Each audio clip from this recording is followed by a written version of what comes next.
नमस्कार पुष्पालक मित्रांनो, स्वागत आहे आपल्या फेडगुरु या युट्यूब चॅनलवरती. मित्रांनो, आजच्या व्हिडिओमध्ये आपण आपल्या ज्या पहिल्या वेताच्या कालवडी असतील, रेडी असतील, त्यांना त्यांची कास वाढवण्यासाठी आपण काय उपाययोजना करायच्या, तर या विषयावरती माहिती घेणार आहोत. यामध्ये मित्रांनो, आपण आपल्या या कालवडी पाडी रेडींना ज्यावेळेस त्या प्रेग्नंट असतील, त्यामध्ये 4 महिन्याच्या असतील किंवा 8 महिन्याच्या असतील, तर त्या ठिकाणी आपण त्यांचे प्रथमतः जंतनिर्मूलन करून घ्यायचे.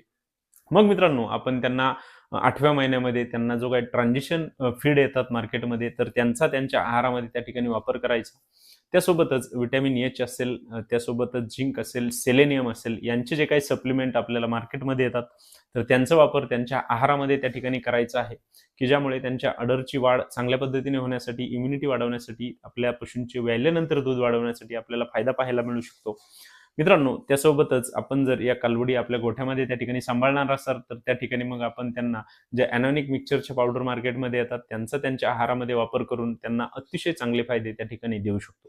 मित्रांनो, आपल्याला जर या विषयावरती सविस्तर माहिती पाहिजे असेल, तर त्याचा व्हिडिओ आपल्या YouTube चॅनलवरती अपलोड केलेला आहे. आपण तो नक्की पहा. धन्यवाद.